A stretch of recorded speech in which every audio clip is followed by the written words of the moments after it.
I've been living here all my life, and for one thing, I've never left for a storm. I've always been here, just weather it out. Last year we had Hurricane Zeta, which was about 130 mile an hour winds, and we stayed on the porch and watched it. We're kind of used to that. Well, on August 29, 2021, Hurricane Ida came through our area. I did evacuate. I'm glad I did, because this Hurricane Ida was the strongest that's ever hit the Golden Meadow area.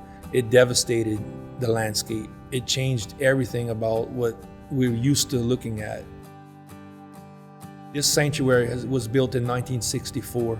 This hurricane knocked the whole back wall in and blew part of the actual roof off of it.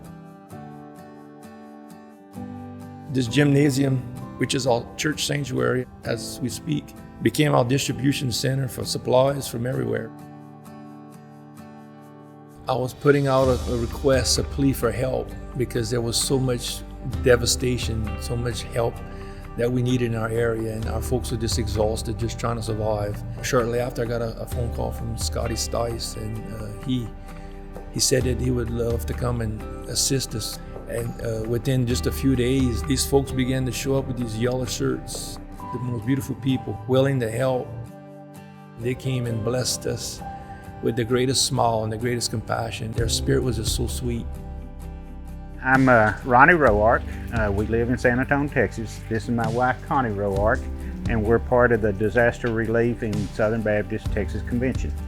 My role and Connie's role is typically feeding, but in this deployment first time, we went down there as a logistic person, myself, and Connie went as a chaplain. We met with the pastor.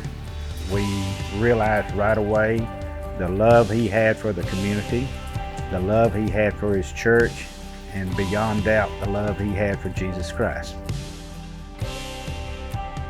We get there and we fall in love with these people. They're shrimpers and they're crabbers, but they're just like our farmers and ranchers. They don't work off the land, but they work off of the water. Everything they had, not only their homes, but their businesses were destroyed. And they just they're not leaving. They're picking up and depending on God to help them to get started again. This church and how he had it set up, he would have the folks coming by getting supplies to drive through their parking lot. And how he had the folks come through the parking lot, request supplies, and then pick up supplies, it gave the chaplains and his people a chance to visit with each and every person coming through the line. And I guess Pastor Matt visited with each and every one of them. People been through a traumatic experience, and what they're looking for sometimes is just somebody with a hope. Pastor Matt and his church, and hopefully our chaplains, was there to provide that hope. And that's why we do it. We don't do it for ourselves. We try to give Jesus the glory, because he has to hit us sometimes with a two before saying, this is what I need you to do. It's just a blessing for us to be able to serve. Just to know that folks will leave their hometown to come to an area that has nothing but devastation, give their time and their resources to help, is priceless to us.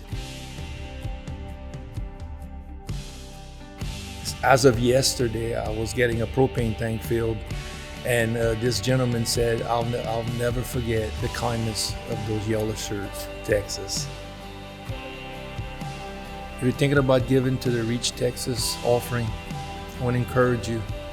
Your generosity supported a lot of effort, a lot of folks to come and assist us in our desperate time of need. And we'll be forever grateful to the SBTC Disaster Relief, because what they've done for us is priceless, and it's going to be forever in our hearts and our minds.